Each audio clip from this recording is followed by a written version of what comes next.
Hi, everybody. Good evening, good afternoon, good morning to everyone. Welcome to the LinkedIn Live show. Today, we are talking on the topic of exploders 10x your growth with external environments and strategy. This is our 76th podcast on LinkedIn Live. We are streaming this directly to YouTube, Facebook, and Twitter simultaneously. Bringing up the team to the podcast, Thomas, Rajiv, and Sunil. Hi, That's Prem. great. Hi, Thomas. Hi, Rajiv. Hi, Sunil. Hello, Welcome to the Prem. show. Hi, Prem. Over to So you. here we are coming from all parts of the world. It's nice to see everybody. Sunil, Rajiv, and Prem. Yes. It's great.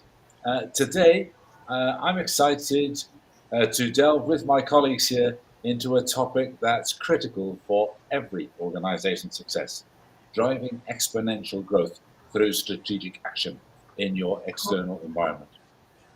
Joining me in this discussion, of course, are our stalwart favourites, Sunil and Rajiv, and together we'll explore how focusing on key areas can propel your organisation towards 10 times or more growth. Sunil. Thank you, Thomas. I think the first important step is to understand the market landscape. With my experience, I have come across the organization who is basically manufacturing some product. They are selling some product to existing customers, but they are unable to map those customers. They can sell the same customer other product for their manufacturing. That is one. If we divide in quadrant, so there are four quadrants. One is your existing product and existing customer. With the same customer, there is possibility, there is opportunity to sell similar or associated product. The second, your product, and that product you can sell to the new customer, new geography, new segment, and at the second time, for that product, you can increase the application of that product to different segments. So these landscape, each understanding of the complete market opportunity available is very, very important. And I will say that it is crucial to stay ahead of the curve. What do you think, Rajiv? Yeah, thank you, Sunil, for your quick start to the topic. I think you are the expert in this area. We'll be just adding our thoughts in this.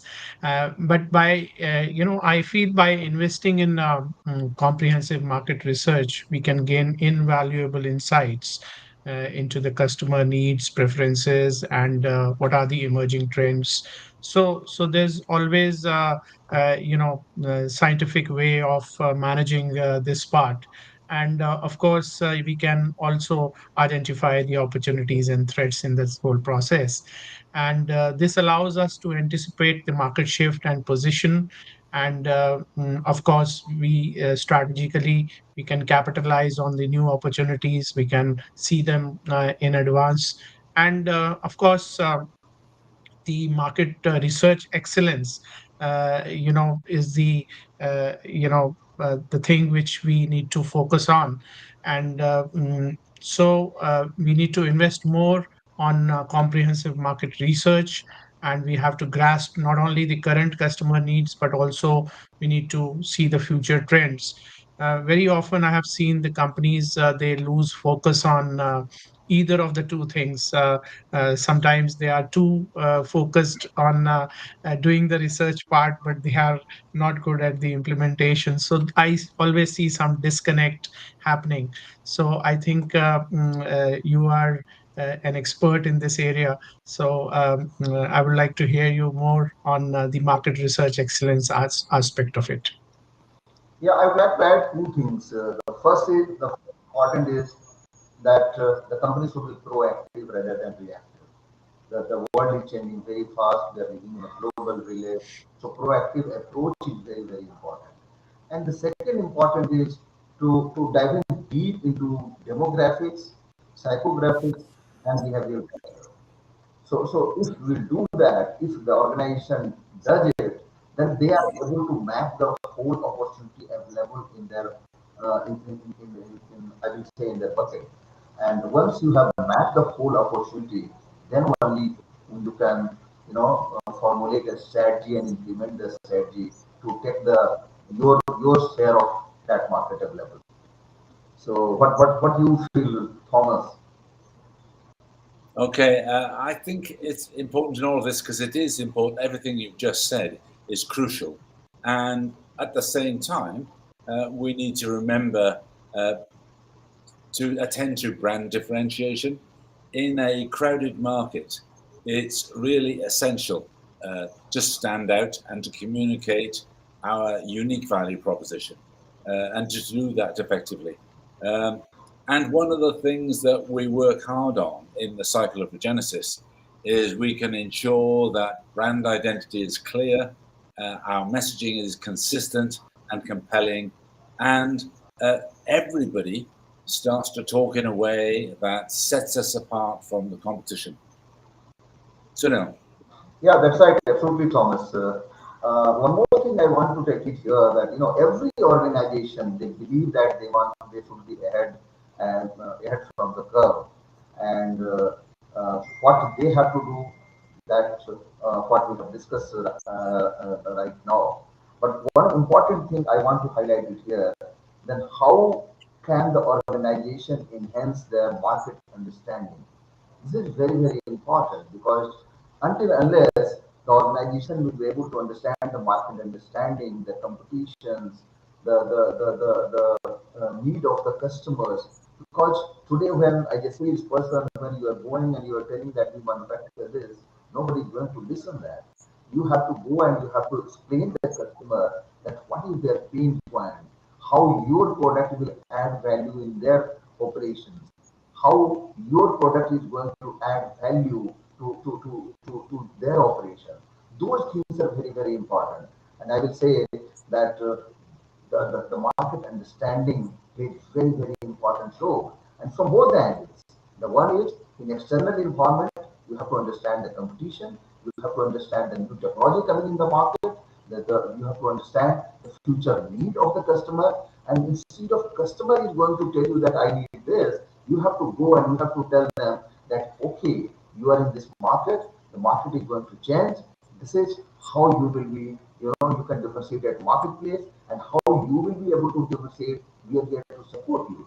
So instead of a salesperson, one has to establish as a true guide, true mentor, true advisor to the organization. And here the Genesis plays an important role to guide those organizations that how that differentiation can be created. What do you feel, Rajiv, on this? Yeah, I think brand differentiation, Sunil, is very, very important. So we need to a unique value proposition that resonates with our target audience, because we need to communicate our brand's USP effectively through the marketing channels which we are using, and that gives us automatic competitive advantage. And of course, our overall perceived value is enhanced in the eyes of the people we are approaching, and of course leads to more customer loyalty and more connectivity with the brand. So that is where I think brand differentiation plays a very, very important role. uh, Thomas, what's your view on this? Yeah.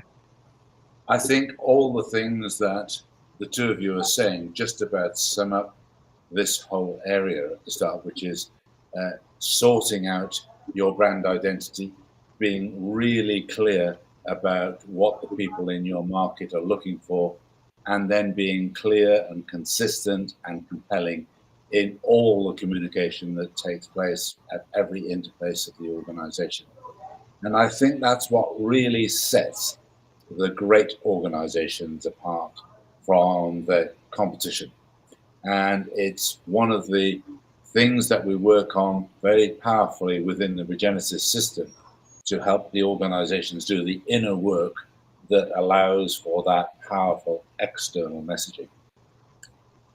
Sunil, What do you think? Absolutely, Thomas. Absolutely. And with my experience, I can say that every organization is having the potential to grow at least, 2 to 3 times by this differentiation. When we talk this 10x growth, then we have to one organization has to understand the to go through those complete process of market understanding, those differentiation what they can create at marketplace, which can we can place that organization at marketplace as a different organization who can basically providing the solution to the to the customer rather than selling a product. So understanding market, that is one aspect. The second aspect is positioning of the organization at the marketplace. When you position yourself at the marketplace that you are not a product seller, you are basically a solution provider. You are basically an organization who believes and who demonstrates that we are here to support the organization, to differentiate at marketplace, to add value to the client, to demonstrate that your client should be also able to do that market differentiation at marketplace and add value in the customer's operation. Those two aspects is very, very important. And if the organization does these two aspects, then nobody can stop them to walk in the growth journey, and that improves their profitability.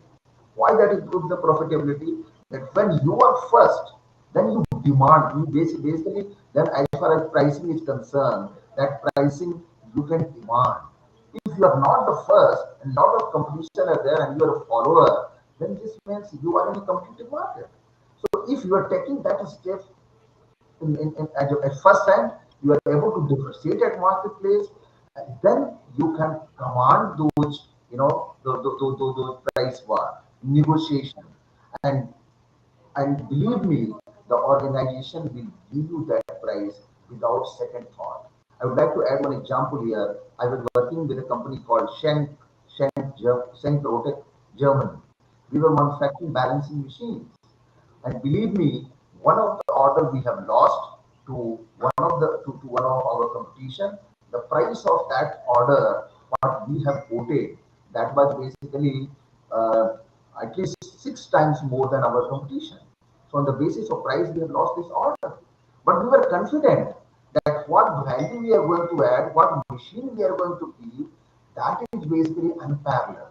So when the competition has got the order and they have manufactured the machine, we have educated our customer that these are the parameters you have to check when you are going to inspect the machine. And if on those parameters that machine is perfect, then only you can buy this machine. Otherwise, there will be a lot of failure because that machine is going to use to balance the crankshaft.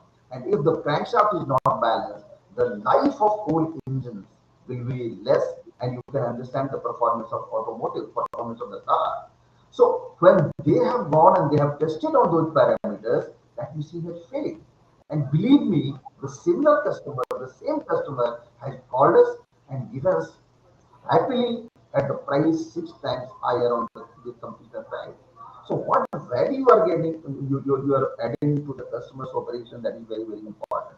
How valuable your product is, that is very, very important.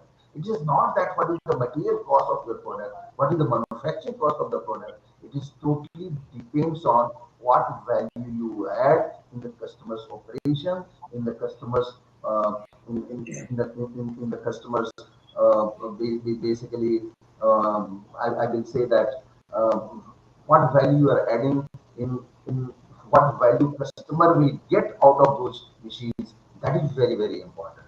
So Rajiv, I will request you to just draw a conclusion on this discussion on this point. Indeed, Sunil, smart thinking and smart action is massively assisted by the cycle of Regenesis, and it will be pivotal to achieving sustained expansion. So that's the power of Regenesis.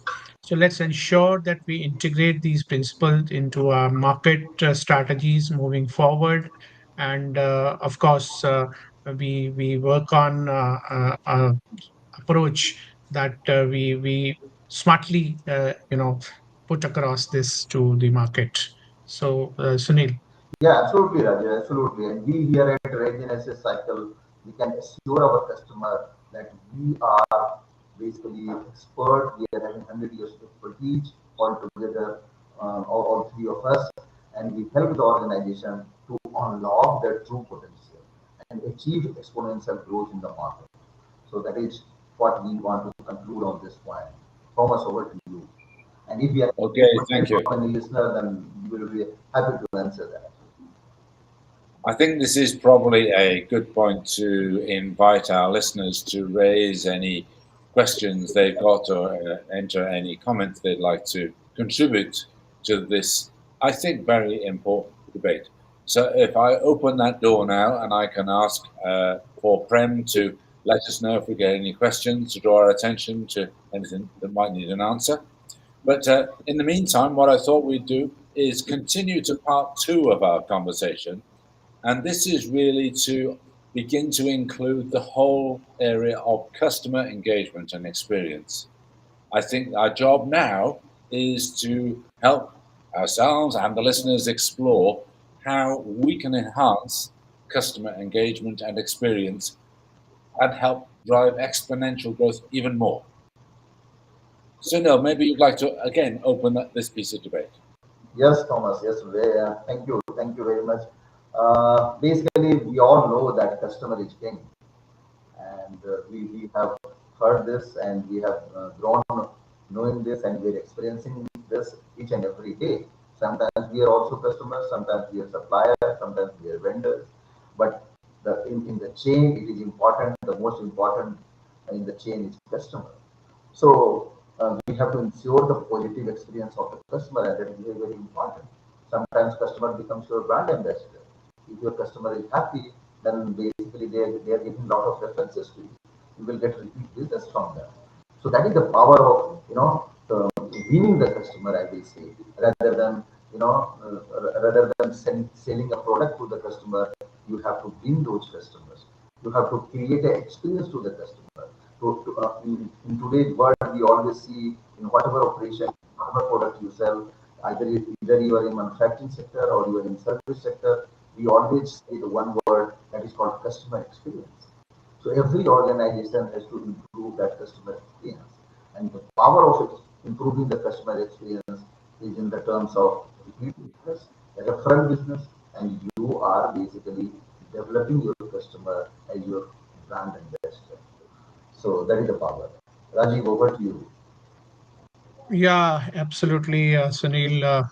By investing in a robust CRM system and leveraging data analytics, we can personalize our interaction with the customers, and that actually leads to customer retention. A lot of satisfaction level goes up, and of course, the service levels are also improved in the whole process.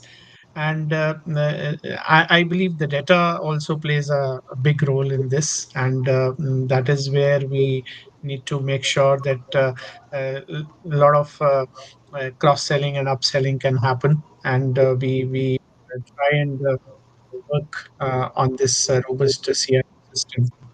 So the personalization of our interaction with customer, and to deliver a tailored experiences to them that resonates with their needs and preferences. I think that's the key.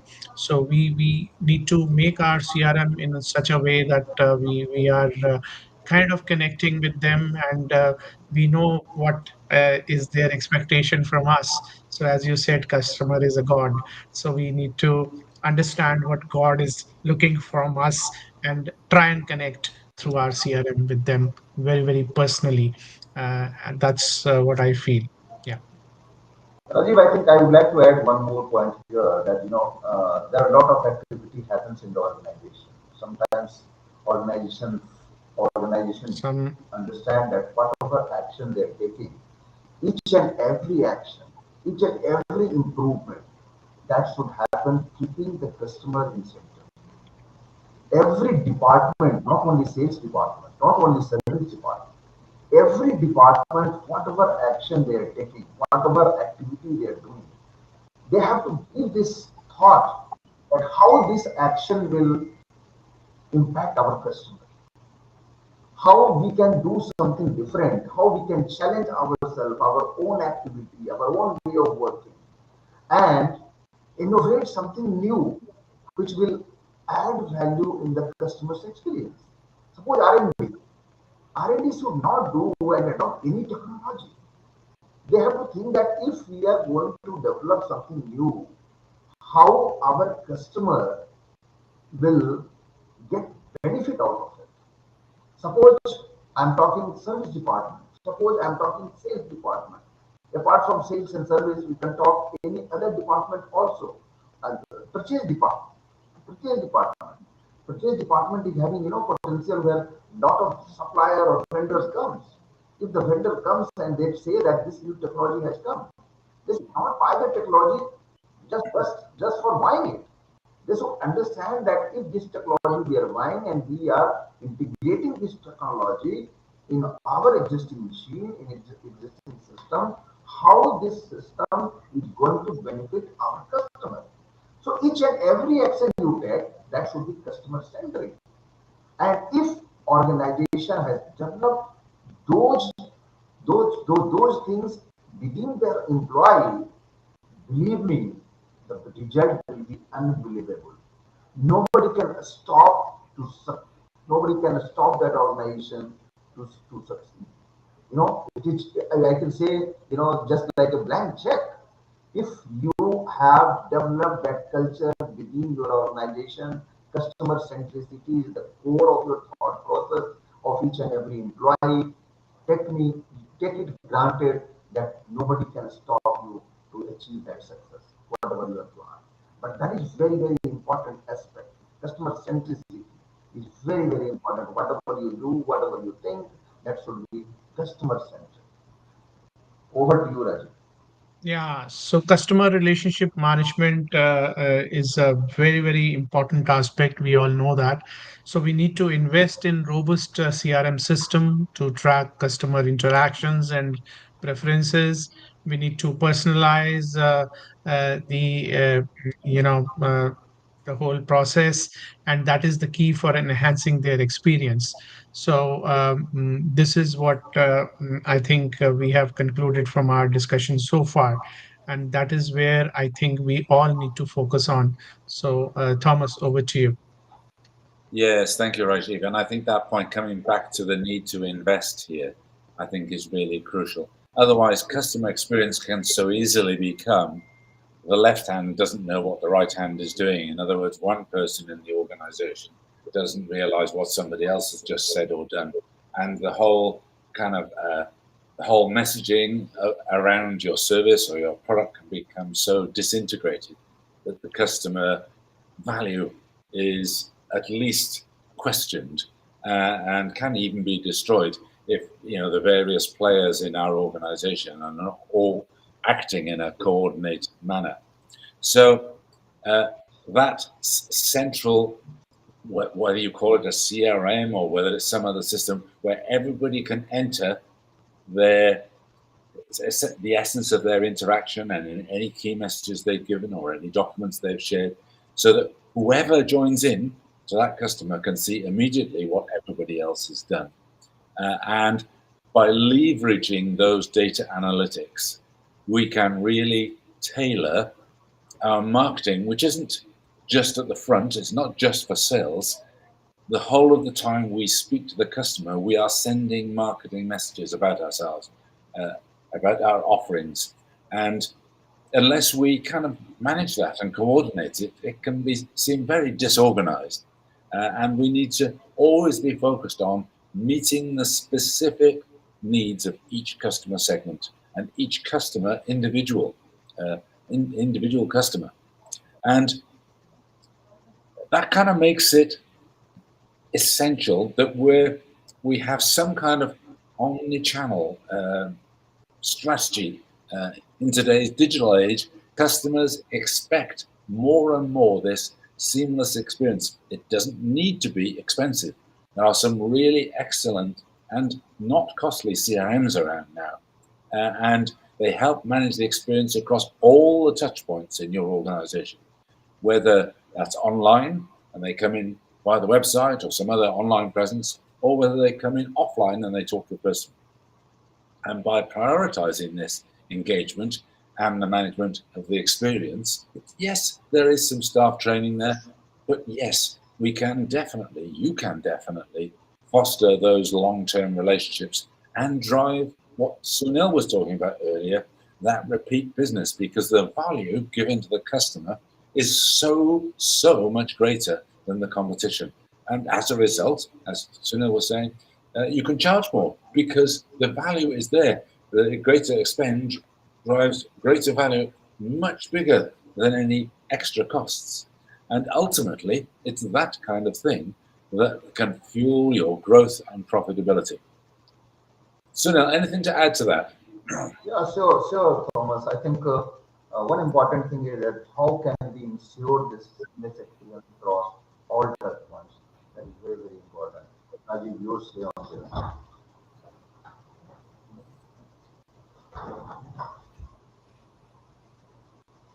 Okay, so the omni-channel strategy, we all know we must integrate our online and offline channels seamlessly. So that's a very, very important aspect. And of course, we have to be very consistent in our customer experience. We must also make sure that there's a convenience angle to the entire process. They also feel, involved and connected with the organization. And we also have some kind of a approach where we give them some flexibility to connect with us. So that's again uh, leading to consistency in branding, messaging, and customer service, which is very crucial for building trust and loyalty. So at the end of the day, you must connect very strongly with your customers and build that trust and loyalty. That's a very, very important aspect. So over to you, Thomas. Well, all I can say is yes, really. I think everything you both said, in fact, what we've all said, I think is beginning to draw together a really crucial aspect of all this communication, whether it's your website, whether it's your social media, or whether it's in person interactions between different people. The key that's emerging from all this conversation that we're having, to me, it seems to be that the experience should be both cohesive and frictionless. Yeah, I think by prioritizing customer engagement and experience, as I have explained before, it has have long-term impact, long-term relation with the customer, and that drives to the repeat business and ultimately the growth and profitability for the organization. So I will request. Agreed. So, yeah, Yeah. Yes, Sunil. So it's the cycle of Regenesis, which is always instrumental in guiding our efforts to enhance customer engagement and experience. So, when we actually start using the cycle of Regenesis, that gives us empowerment, that gives us lots of ideas where we can actually enhance our customer value. So that's the key for our enhancement. So, Thomas. Okay, absolutely.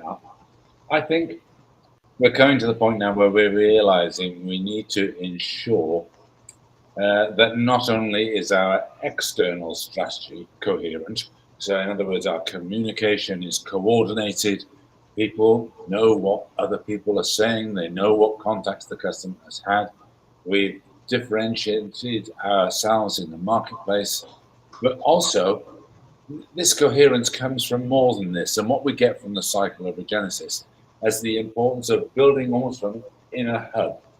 So aligning our inner goals and our inner mission and our inner vision with what we're doing externally, because if they're inconsistent one with the other, then there will be a dissonance which the customers pick up. So our approach needs to align our goals with the needs and expectations of our customers. So it is one complete, cohesive strategy inside and outside. And the customers do pick this up. If it's consistent from the top down across all the departments and across all the systems, the customers really notice the difference. And if you've ever noticed a really great organization, if you think about it, this is one of the hallmarks. It's this consistency and coherence. And as a customer, it gives you great confidence that you're in good hands. And yes, you might be paying more, but you're glad to do that because you feel much, much safer in whatever it is, the service or the product you're experiencing. Uh, so maybe to stop there a moment and say, Sunil, anything to add before we close this conversation? Absolutely, Thomas. I would like to add one more important thing that whatever we have discussed, the come out is important thing that we need to have consistent and exceptional customer experience at every touch point. The question is how it will happen.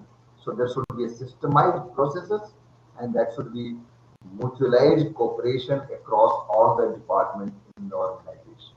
And how that will happen, I will say that we at Regenesis cycle adopt implementing Regenesis cycle that helps the organization to create that environment, create that processes, which helps the organization to streamline the things and create a great customer experience at every touch point. Over to you, Thomas. Okay. Well, I think that very nicely. Thank you, Sunil. That's a very nice point at which to kind of just pause, draw to a pause the end of conversation too. And again, encourage listeners if they have any questions or any comments they'd like to add to do that in the channel that we're on. And I'd like then to move it on to the next part of our conversation, which is strategic partnerships and innovation. And I think it's really, really important.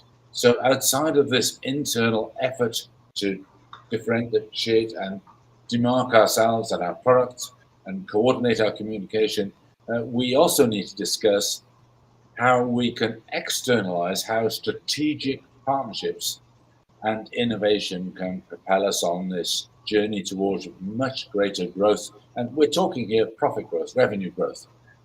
So strategic partnerships and innovation drive that exponential growth. And in a rapidly changing business landscape, it's better if there's more than one lot of eyes on what's happening. So anything you can do to make collaboration and innovation central to your key drivers of success really helps here. Rajiv. Yeah, very true. Very true. The forging of this strategic partnership and fostering innovation is very, very important and a key element these days for organizations to grow at a faster pace. So, the strategic partnership and innovation can propel 10x growth, the topic which we are talking about today. And that is where it can lead to exponential growth in a rapidly changing business landscape. So you can't be expert in each and every area. So by taking a collaboration route, one can bring in lots of talent in for innovation, and these are the key factors which drive the success of the organization. So we have seen many such examples recently, Facebook and the WhatsApp and other collaborations which are happening. So all these are the factors which are leading companies to bring in people, and they are taking over. A lot of mergers and acquisitions are also happening, uh, making sure that the strategic partnerships actually lead to a lot of business growth. And of course, this leads to the strategic alliances with complementary partners. We can expand our reach and capabilities, and we can accelerate innovation and bring new products and services to market more efficiently. So many a times I have seen the technology companies also, if one company has a very good technology and innovative aspects, and the team is there in place, the other company would be very happy to collaborate or merge the two entities to bring better results. So that's what I feel, Thomas. Yeah. Okay, thank you. And I feel as though the person we really need to give us an overview now is Sunil. I think this is right in the heart of things I've heard you speak about often. So we're Yeah. going to take each of the subject matters separately in a little while. But could you kind of give us an overview of strategic alliances and innovation as an everyday thing in a prospering organization, Sunil? Yes, Thomas. I think I will use one word. That I will say that businesses are also maturing. The business organization will become more mature. The environment is changing, and at the same time, if you will talk 50 years back or 30 years back or 20 years back, the competition means hiding lot of things. But now this is a time of collaboration, because every businesses understand that somebody is good in X, somebody is good in Y. It is time to compete, but at the same time, knowledge sharing is important. And that knowledge sharing is basically is helping the organization, both the organization, to bring good product in the market, to bring the complete solution for the organization. So every businesses is thinking that how we can add more value to our end customer. That is important. So even competitions are also sharing their knowledge. They are partnering. They are basically helping each other. Competition is fine, but at the same time, if two technology, two organization having their own strength and weaknesses, if they will exchange their ideas, if they will exchange their technology, if they will exchange they will brainstorm that what the better can we do, then that product, you can imagine that then the ultimate offering will be excellent. And that excellent offering will add value to the organization, to the end customer. And if the organization is end customer is getting good product, final good offering at marketplace, this means the whole world is basically evolving. And that is the power of this strategic collaboration, a strategic alliance. The second important is innovation. I will say, the innovation is very important aspect, not only for the business growth, but for survival also. Every organization has to build this culture that their people has to think that what will be the better way to serve our customer in better way of whatever we are serving yesterday. So if anybody is thinking that whatever way we are doing that is the best, organization is finished. So organization has to challenge themselves, and that culture should come within the organization. Nobody, I will say, I repeat this word, nobody should feel that in whatever way we are doing the things, that is the best way. Nobody should feel that whatever product we are manufacturing, whatever features our product is having, that is the ultimate product. The moment you will start thinking in that way, your innovation journey has stopped. So believe me, that is the power of innovation, and that is required that every organization should build that culture. For broader perspective, that is required for the better world. Because if the people will not innovate, if people will not have that mindset, that thought process, that belief, then what will happen?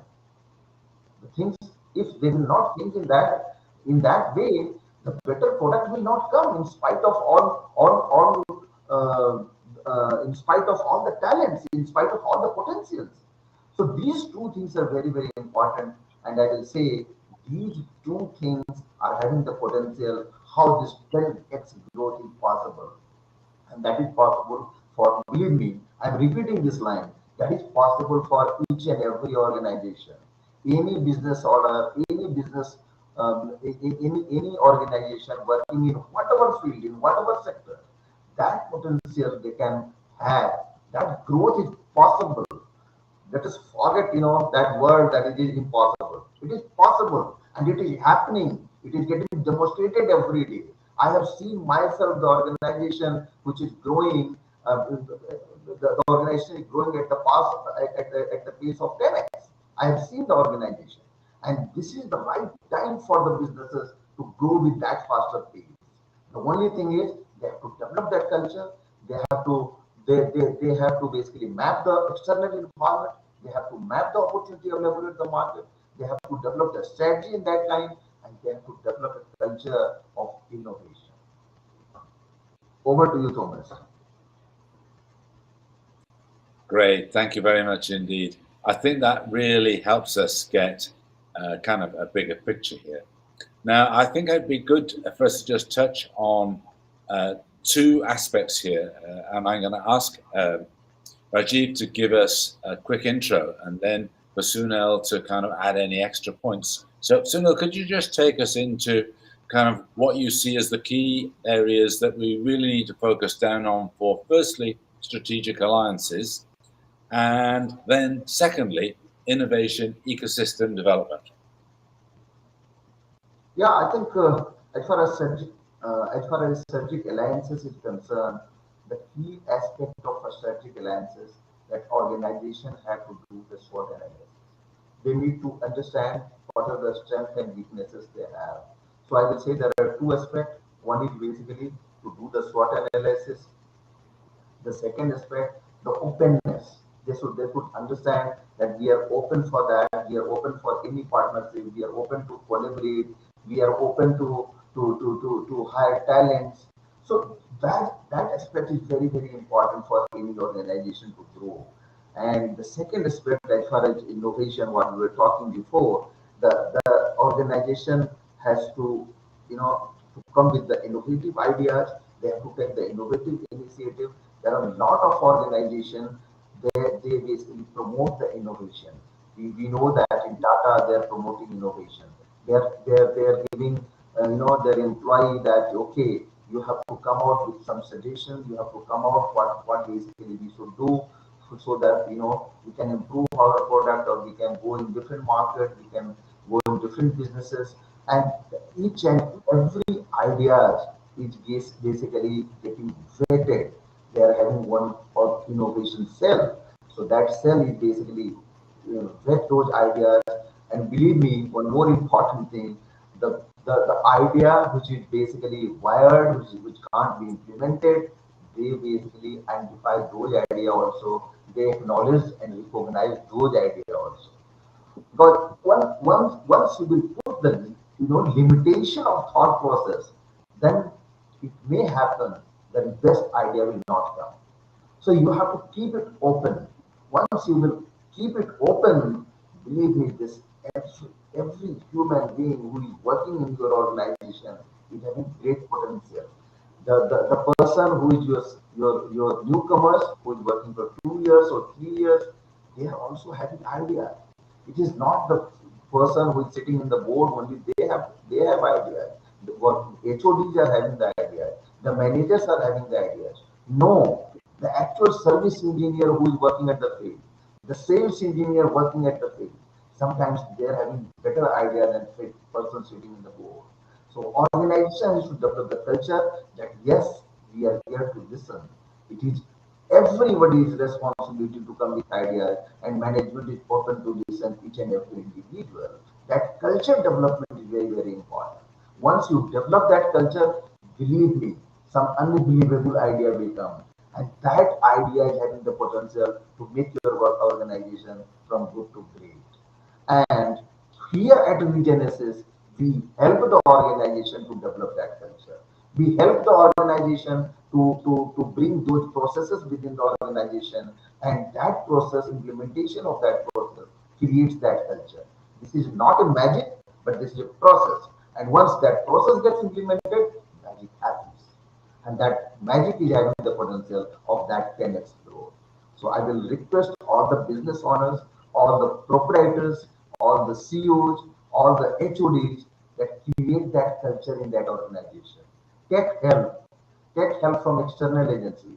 And I repeat external agency because believe me, if you are working within the organization, I will not say you can't do it, but you are having day-to-day work. It is very difficult to develop that culture internally.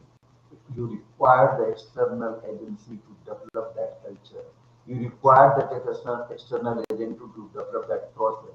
You require that external agency to review that process each and every, at frequent intervals. And that implementation will create that magic of your organization. Thomas, over to you. Yes, thank you. And I think pretty much that draws us to an end for conversations 3. And we're beginning now to get quite a complete picture, but there's one area, of course, that we still need to explore. So again, let's invite either text or email questions from our audience if that's how they want to talk to us. That's just fine too. Or we can have questions or comments live within this session. But Rajiv, I'd like you to kind of open us up into a 4th conversation, please. And this is how we bring forward a conversation about data-driven decision-making. Can you open that up for us, please, Rajiv? Sure, sure. This is a very important aspect because data-driven decision making is, uh, the analytical decision which we always take.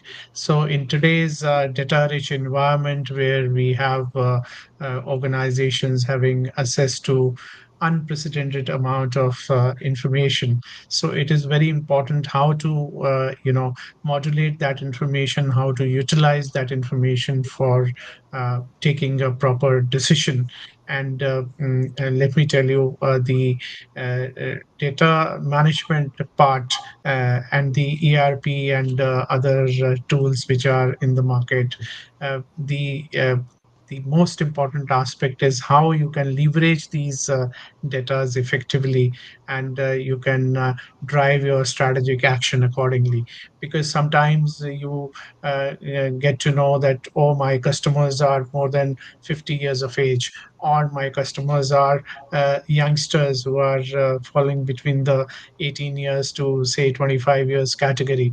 So you can always try and analyze the data which you have, and the more you actually try and go deep into the data, it will give you more insights. So we need to invest in a robust data analytical tools to gain actionable insight into our customer behavior, our market trends, and of course the competitive landscape which we have. So I think the smart managers you today use all these tools. They make sure that all their strategic decisions are led by the data-driven technology. And the more you go deep into this, the better you can process the information. And let me tell you, I have personally handled the ERP systems in various organizations where I worked. Unless you yourself get involved into how to modulate that data, you cannot get the best results. So sometimes there's too much data floating around. So it is for the manager or for the leader to see how they need to, do the data-driven decision making. Thomas. Sure. And I think this is where modern technology, the large language learning models, and AI are coming to the fore because they're helping us sort through this massive information we've got and know what to pay attention to. But what I'd be really interested in is now to bring back Sunil and say, look, this is to some extent a bit of an esoteric area for lots of companies. It's beyond what they would think they need to focus on. So in practical terms for you, Sunil, how do you manage this as a manufacturer? How do you use data-driven decision making? How does that help you day to day? I think, Thomas, data is very, very important. We know this is the person, the organization who believes in maintaining the data and taking the data based decisions. That is basically one important aspect of the success. We are talking today 10x growth, 10x growth. It is having a small components. So the days have gone when people used to take the decision on the basis of face value, on the basis of feedback. There is no need of any face value reading, in feedback. The data speaks themselves. And I will quote, one of the growing company, you must have heard, Gartner, they are basically in analytics, and they basically help the software to sell, and they basically put the remarks on the software and all, and help the customer to choose the right software. So the R&D head of Gartner has told that information is the wire of the century, and analytics will become the engine. See the power of different things. So data is important. Every data is important, and every data is having the power. The important is you have to use the analytics tool to make this data,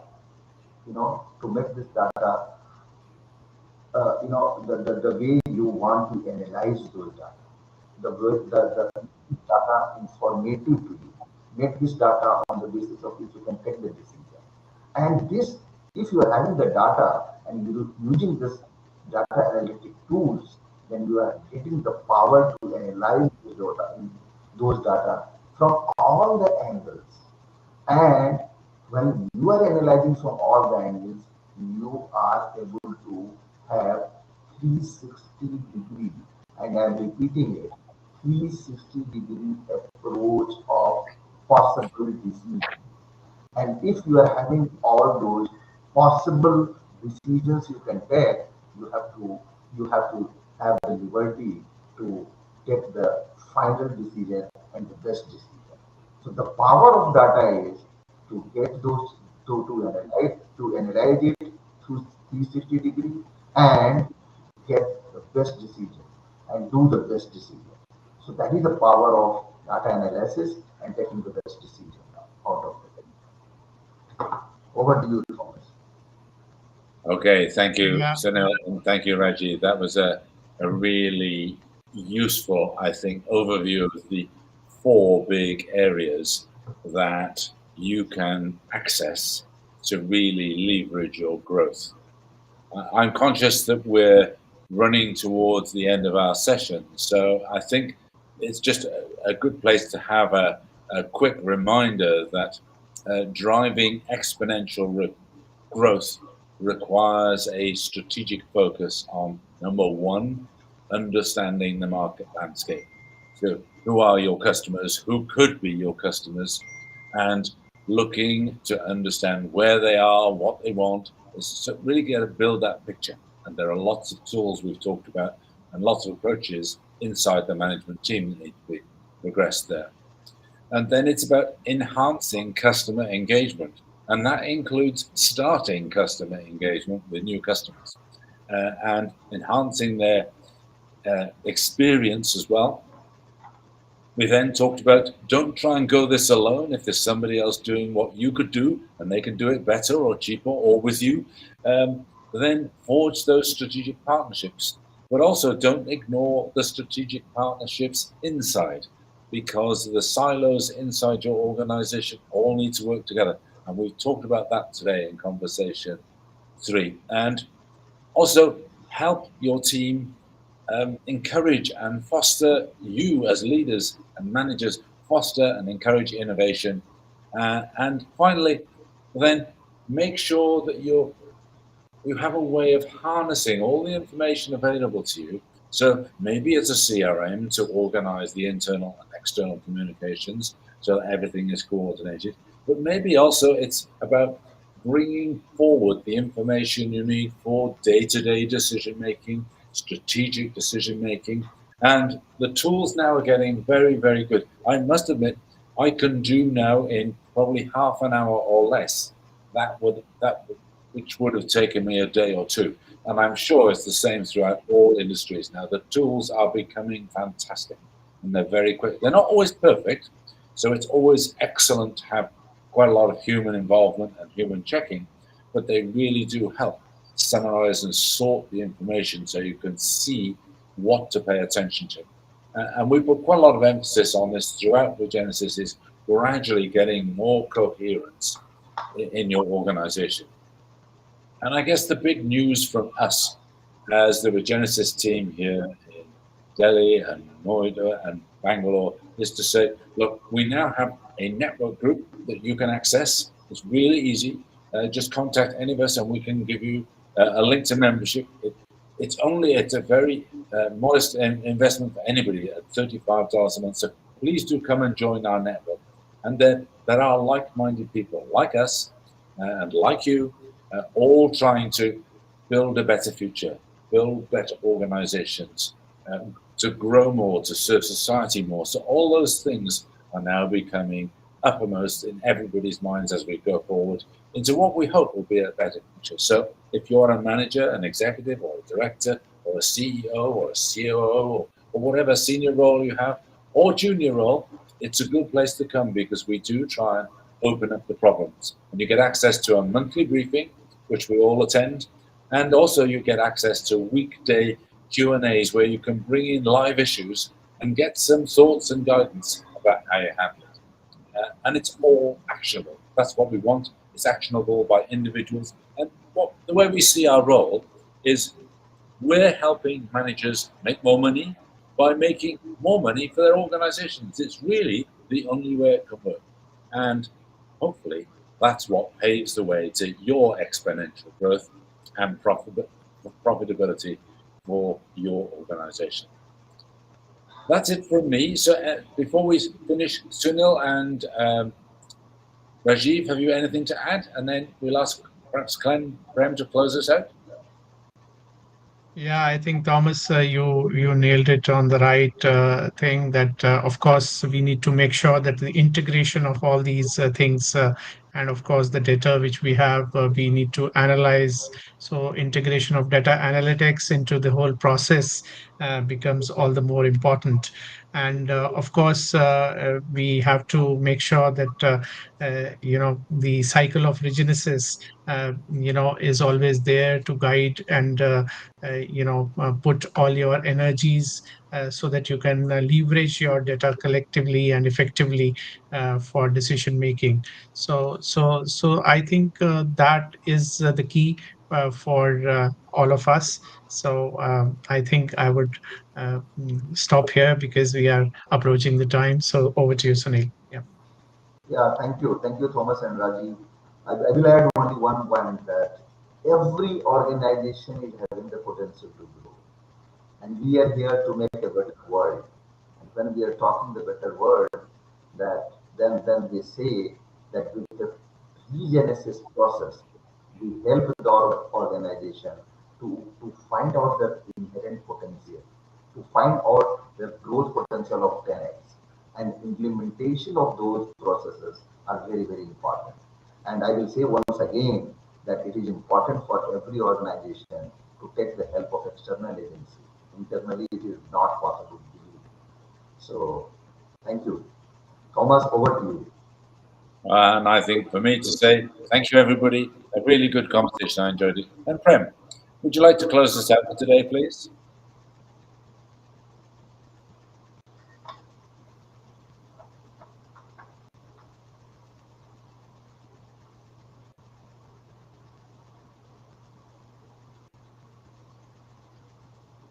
Prem? Okay, everybody. Thank you for joining us today on LinkedIn Live. Hope you found the discussion valuable, and we look forward to seeing you again next week for more insights and Thank you. driving more business success. Bye for now. Thank you. Thank Thank you you. very much. Bye bye.